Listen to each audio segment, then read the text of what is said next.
growing Public Affairs Office is the news hub of Barksdale Air Force Base. They communicate messages from base leaders and showcase airmen who don't often get the recognition they deserve.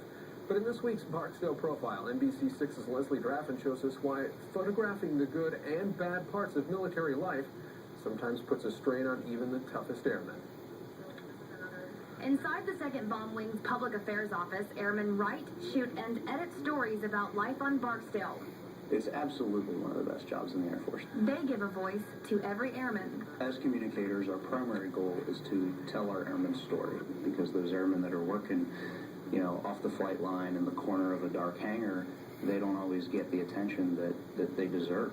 They are the real war reporters and photographers. Not only do we get to tell the story, but we get to experience it firsthand. They get down and dirty and do whatever it takes to get the scoop. If someone's crawling under barbed wire for training, we go under the barbed wire, because how else are we going to get the photo? How else are we going to get the image? And how else can we tell the story if we don't know what they're going through themselves? Aside from reporting the news on base, another major part of public affairs happens here in the photo studio, where official portraits are taken.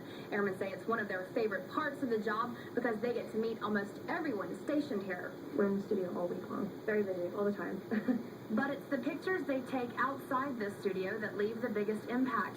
That's because their job includes taking emergency alert photos of crime scenes ranging from suicides and car crashes to domestic violence and the violence of war. It's one of the parts of the job that is demanding and also a little upsetting at times.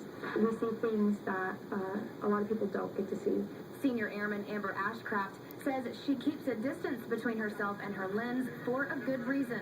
It weighs on me after a while. Everybody sees us out there with our cameras, smiling, talking to people, and they forget that behind the scenes we have another important job to do. Telling the story of war because they've lived it. Airmen defending our freedom, camera in hand. Leslie Draffin, NBC6 News. And also something you may not have realized, airmen say public affairs, one of the most deployed careers in the Air Force. Coming up next.